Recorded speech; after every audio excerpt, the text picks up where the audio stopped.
Blessed Giles of Assisi, the third follower of Saint Francis, who entered with the other brothers in the same year, 1209, when the order was founded.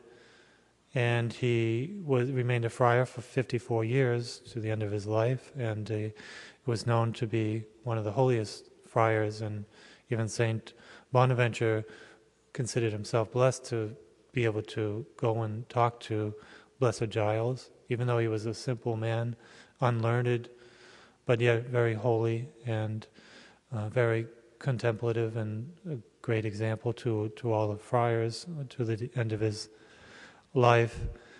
And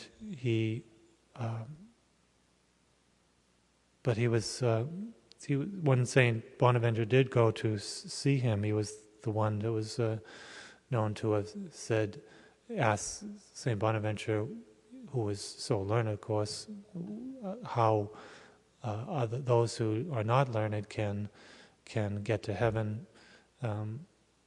because the learned know so much about God's will and how to be holy and to practice the virtues, that can explain them and can practice them more perfectly. So he asked St. Bonaventure how those who are unlearned could obtain heaven. And he said, well, all you need to do is, St. Bonaventure said, all you need to do is love God. And even the poorest uneducated woman can love God even more than the great theologians.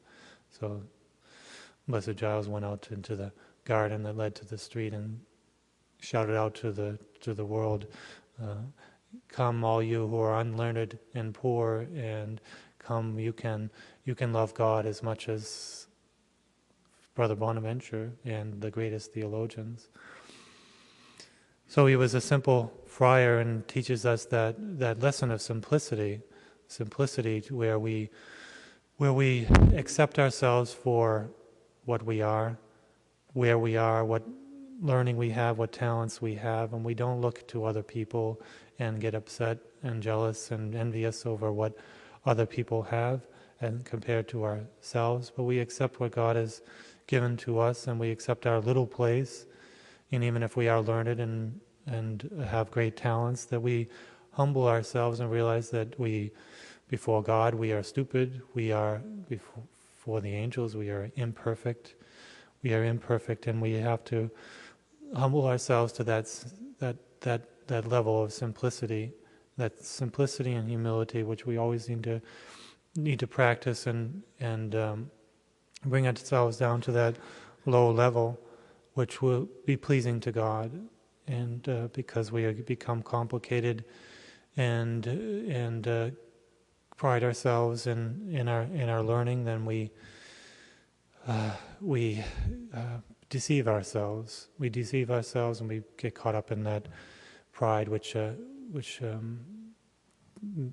ruins all our progress and all our virtue. So we turn and we look to souls like Blessed Giles for that example of humility and simplicity, which is a guide to us through our whole life of effort to be holy and sanctify ourselves.